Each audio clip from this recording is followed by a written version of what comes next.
Hello, welcome to the Candid Cast. We are continuing our study on the need for planning. Is that planning as an essential tool for every success? And we have taken 2 episodes before now. In our first episode, we talked about success, the various compartments of it. We said that success is not a bus stop to be reached. Anyone who has arrived is headed for stagnation. So there is no need for an arrival mentality for anybody on the success journey. Every goal achieved is a success. You need to celebrate yourself along the line, but it opens room for a higher goal to be reached. Success or the attainment of set goal should generate inner peace in you, make you a better person in relationships with other people generally. And last week, in our second episode, we emphasized the need to own your own success. Don't allow people to define success for you. To some, success is money. To some, success is health. But at the end of the day, you are the one to determine what's important to you. Do not give opportunity to anyone to define success for you, or else you will be climbing the wrong ladder, and it will be too late when you get to the top to find out you rested on the wrong space. It is to be desired. When you have defined what success is to be desired, is to be planned for, and is to be worked for. It does not come as an accident. It has to come from careful planning and not hasty shortcuts. It comes also in various forms like career, relationship, health, among others. Today we are going into our 3rd episode in this series, and I will want you, if you are a returning subscriber, thank you for staying tuned with us. If today is your first day of opening to our channel on the Candid Cast, do click the notification button, subscribe, like, and also share to reach a wider audience. Thank you very much. So today we'll talk about what planning is. It's said in the Bible that Ecclesiastes chapter 10 verse 10 in particular, that if the axe is dull and it is not sharpened, then much strength will be needed. But wisdom is an essential tool for success. A wise person will plan, because anything that is not planned is an accident. So accident is something that nobody wished for, nobody planned for, but any good thing has to be planned for, and that is wisdom. Often there is nobody who has no plans. If you have not planned to succeed, you have planned to fail, so you have a plan. So plan can therefore be developed consciously or unconsciously. It is therefore possible to have a plan without even knowing it. It is that simple. So we often hear motivational speakers say that riches and poverty are products of choices. The rich have planned to be rich, and the poor have planned to be poor. This might be an exaggeration. I know it's debatable. Why will anybody plan to be poor? But I prefer to believe it and allow that to consciously guide and help me to develop and examine my choices. I believe sincerely that I'll be a better person for it. And how I choose to respond to that statement is also a choice. That is the way I prefer to live my life.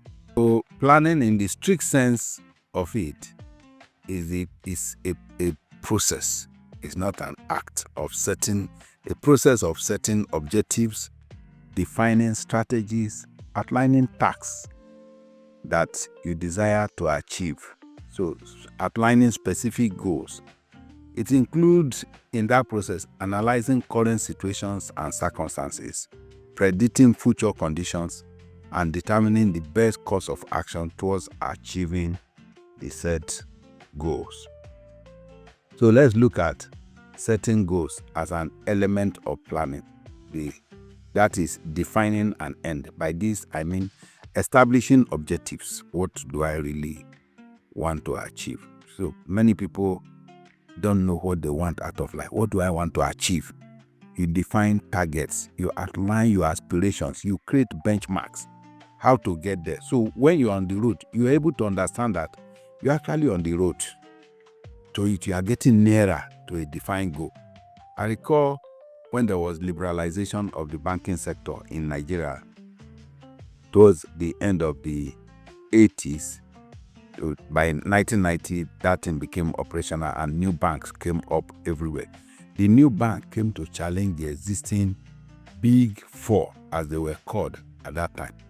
The big banks were too comfortable in their thinking that no one could shake the elephant of First Bank, and Union Bank was the stallion, big, strong, reliable. Today we know better. The new banks were blackmailed. If you want to go to any of the new banks, they were, are you going to New Generation Bank?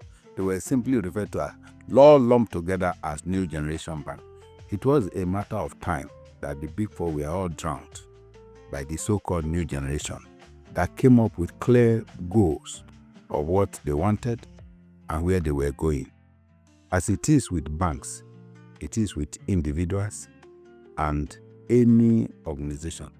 Don't develop the arrived mentality. So planning also involves developing strategies. After you have outlined your goal, how do I want to get there? I want to travel from destination A to destination B. There are several alternative means of traveling there. That is how our lives also is. After the objectives are defined, you must know where you are. What do I have? What resources are available to me or can be made available? What are the prevailing conditions in my environment and the steps that will take me from the point where I am to my desired destination? There is no leap to success. It involves carefully thought out paths. It requires elaborate and systematic plan of action, which you must follow through. Let's go back to the banking example that I cited earlier. You find that all the old banks had on offer was their size. We are big, we are old, stay with us. So the new that were just coming, we started hearing Standard Trust, banking within reach. I lived in Abeokuta at the time, and for about 70 years, First Bank had only one branch in Abeokuta, the whole of Abeokuta. Standard Trust came, put 2 branches in the same town. It was unheard of. So it was now more convenient to reach bank. They also came with the option that you can deposit money in Onitsha and withdraw in Lagos.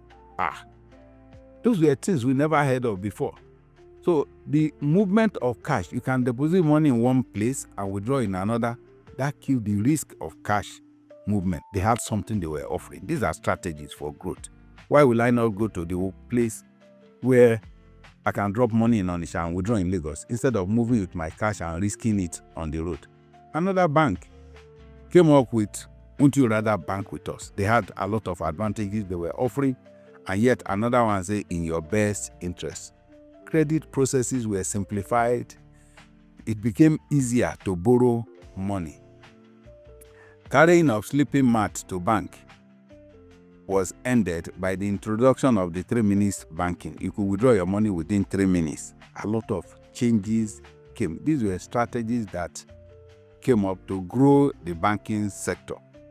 Today, all the old banks have either been acquired by the so-called New Generation Bank or they've ceased to exist.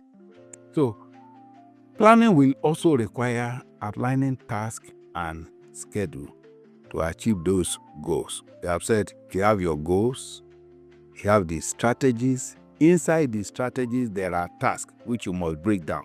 So there must be a sequence of events carefully ordered. Like, to put it in the simplest term, I want to build a house. Foundation must necessarily come before roofing. That's part of planning. Goals are never achieved by merely wishing them. It is also not a prayer point.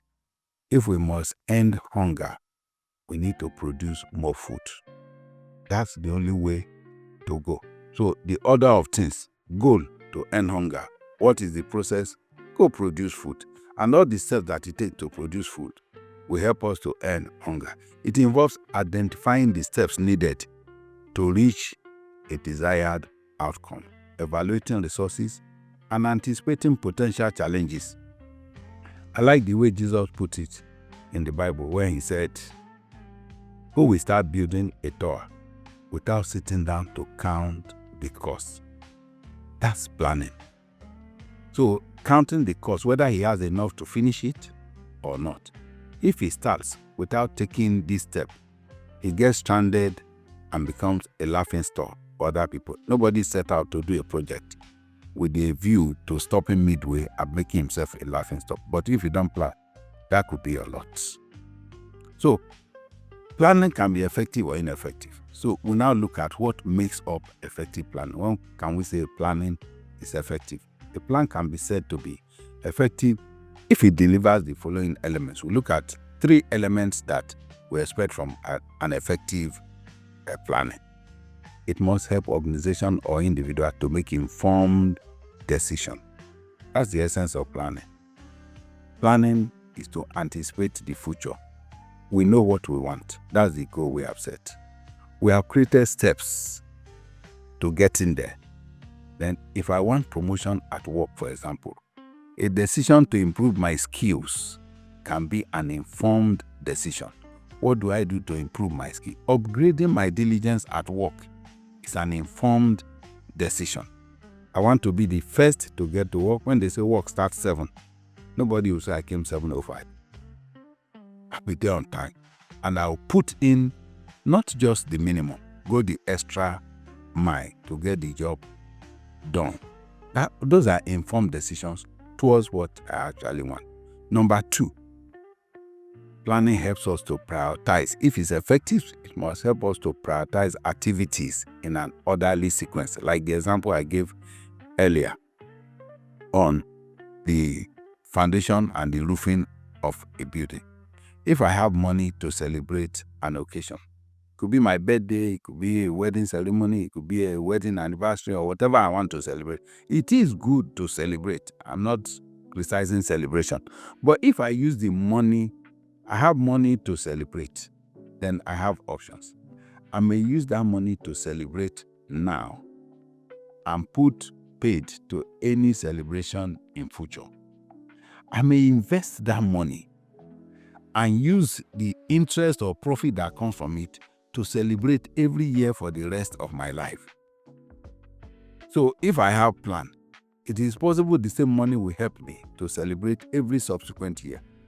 So should I invest before I celebrate, or should I celebrate before I invest? Those are questions. Effective planning will tell me what to put first. And number 3, effective planning must help in the allocation of resources. To allocate resources efficiently, nobody has enough. We always say, human wants are insatiable, and economics is the study of the allocation of scarce resources. There is no place in the richest economy in the world. They are still managing resources and looking for where to allocate it and how to generate more in a way that it can ensure success. This effective planning process is universally applicable. As in planning, whether you are doing project management, whether it's setting your personal goal, or the operation of the business of an organization, we need these steps. Now we can talk of types of plan. Plans can be short-term, medium-term, long-term, if we want to define it by way of time frame. We can also talk about strategic plan. So plans can be classified by duration, in the sense that we can talk of types of plan as in short-term plan. This is the plan that focuses on the goals that can be achieved within a short period of time, say a week or a month or even a year. It's also short, depending on what you want to achieve. For individuals, it may be a day or a week or month. For nations or organizations, yearly budget is a short-term plan for a nation. Even a 3-year plan for a country is a short-term plan. No country develops within 3 years. The reform that we are seeing in Nigeria and the time it will take to yield its dividend, those are long-term plans. So if we look at the price that we have to pay in the short term. We will shout hunger, we will complain, we will crucify the government. But we need patience. Time is needed for anything to mature. Then we talk of medium-term plan. This is an outline designed to achieve goals within 1 to 3 years time frame. A bridge between what we can do immediately and those things that will come much later in the scheme of what we want to achieve in the long run. And we talk about long-term plan. Dubai is a very clear example of what long-term plan should be. Dubai, a former desert, did not just become the Dubai that everybody wants to visit today, all of a sudden. So Sheikh Rashid bin Said Al Maktoum and Sheikh Mohammed bin Rashid Al Maktoum decided on a 50-year plan for Dubai using the oil money.